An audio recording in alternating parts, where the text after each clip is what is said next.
आज की वीडियो का हमारा टॉपिक है basic geometry. This topic is helpful for primary classes up to 5th class. So इस वीडियो में आज हम बात करेंगे what is point, what is line, segment, side, angle. Okay, तो अगर मैं आपको बोलूँ कि मैंने एक ब्लैंक पेपर पे एक डॉट लगा दिया तो ये क्या हो गया, ये एक हमारा पॉइंट बन गया। ठीक है, एक ब्लैंक पेपर पे अगर एक डॉट लगा देते हैं तो वो पॉइंट होता है। इसको मैं डिनोट करूँगी एम से। अब बात करते हैं लाइन की। तो लाइन क्या होती है? लाइन में कोई भी स्टार्टिंग पॉइंट नहीं होता है और ना कोई एंडिंग पॉइंट होता है। So what is definition of line?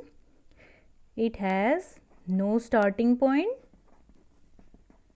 and no ending point, that is called a line। अब यहाँ पे देखिए, इसके दोनों तरफ मैं एरोज लगा दूंगी तो ना इसका एंडिंग पॉइंट है और ना इसका स्टार्टिंग पॉइंट है, तो ये क्या होगी? ये एक लाइन हो गई। और अब मुझे एक चीज़ और बताइए, अगर मैं इसके एक तरफ एरो लगाती हूँ और एक तरफ डॉट लगाती हूँ तो क्या ये हमारी लाइन होगी? नहीं, ये हमारी लाइन नहीं होगी। इसको हम बोलेंगे रे। इट इज़ कॉल्ड अ रे because it has one starting point and one side arrow head. So this is called a रे। अब बताइए मुझे कि इसके दोनों तरफ मैं डॉट लगा देती हूँ, एरो ना लगा के। मैंने इसके एक तरफ स्टार्टिंग पॉइंट था और दूसरी तरफ मैंने एंडिंग पॉइंट दे दिया, तो ये एक लाइन सेगमेंट होगी। It is called line segment. Okay, so what is definition of line segment? A line segment has a starting point and one ending point. Line segment के स्टार्टिंग और ending points होते हैं, तो हम ये भी कह सकते हैं कि लाइन सेगमेंट को हम क्या कर सकते हैं? मेज़र कर सकते हैं ना। लाइन सेगमेंट की लेंथ को हम स्केल से भी मेज़र कर सकते हैं because it has one starting point, one ending point and it can be measured.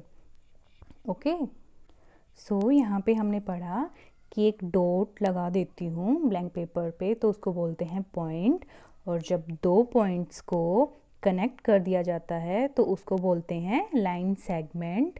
और एक लाइन सेगमेंट के दोनों तरफ एरोज दिए हुए हैं तो उसको बोलेंगे लाइन।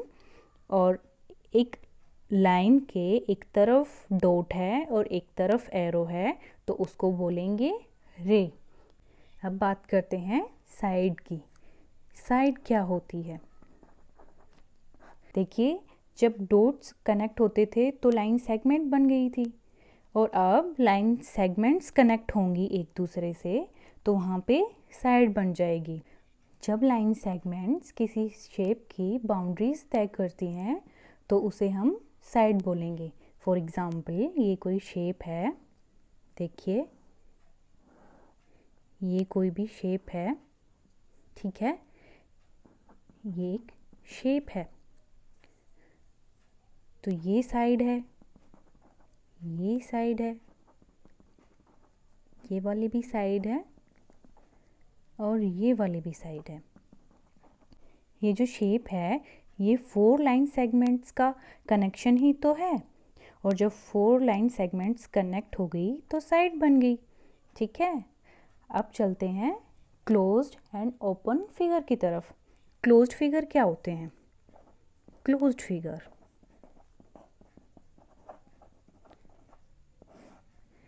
क्लोज्ड फिगर वो होते हैं जिनकी लाइन सेगमेंट्स किसी एक पॉइंट से कनेक्ट रहती हैं, एक या दो या तीन, पर वो कनेक्ट रहती हैं। फॉर एग्ज़ाम्पल, एक ट्रायंगल, इसमें 3 लाइन सेगमेंट्स कनेक्टेड हैं। फॉर एग्ज़ाम्पल सर्कल, इसमें एक लाइन सेगमेंट एक ही पॉइंट से जाके कनेक्ट हो रही है। For example A square. Okay, इनको हम क्या बोलेंगे? Closed figure. Now what is open figure? जैसा कि नाम से ही पता चल रहा है, ओपन फिगर्स मीन जो ओपन होंगे, ठीक है। ओपन फिगर, ओपन फिगर्स कौन से होते हैं? Those figures which are not closed. For example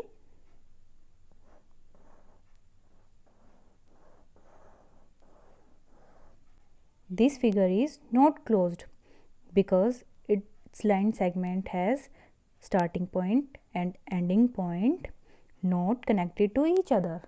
Okay, हम बात करते हैं एंगल्स की। एंगल्स क्या होते हैं? हमने पढ़ा था जब 2 पॉइंट्स कनेक्ट होते हैं, 2 डॉट्स कनेक्ट होते हैं तो एक लाइन सेगमेंट बनती है। और अब मैं आपको बोलूँ कि जब 2 लाइन सेगमेंट एल शेप में कनेक्ट होंगी तो एक एंगल बनेगा, ठीक है। जब 2 लाइन सेगमेंट एक दूसरे से एल की शेप में कनेक्ट होंगी तो वो बन जाएगा एंगल, और उस एंगल को हम क्या बोलेंगे? Right angle. ओके, अब देखिए, अगर एक लाइन सेगमेंट एल शेप की बजाय राइट हैंड साइड की तरफ थोड़ा सा झुक के दूसरी लाइन सेगमेंट को कनेक्ट करेगी तो वो होगा स्मॉल एंगल, और स्मॉल एंगल का दूसरा नाम क्या होता है? Acute angle. और जब एक लाइन सेगमेंट एल शेप से लेफ्ट हैंड की तरफ बेंट होके दूसरी लाइन सेगमेंट को कनेक्ट करेगी तो उसको बोलेंगे बिग एंगल, जिसका दूसरा नाम क्या होता है? Obtuse angle. ठीक है, आपको समझ आया? Acute angle and obtuse angle.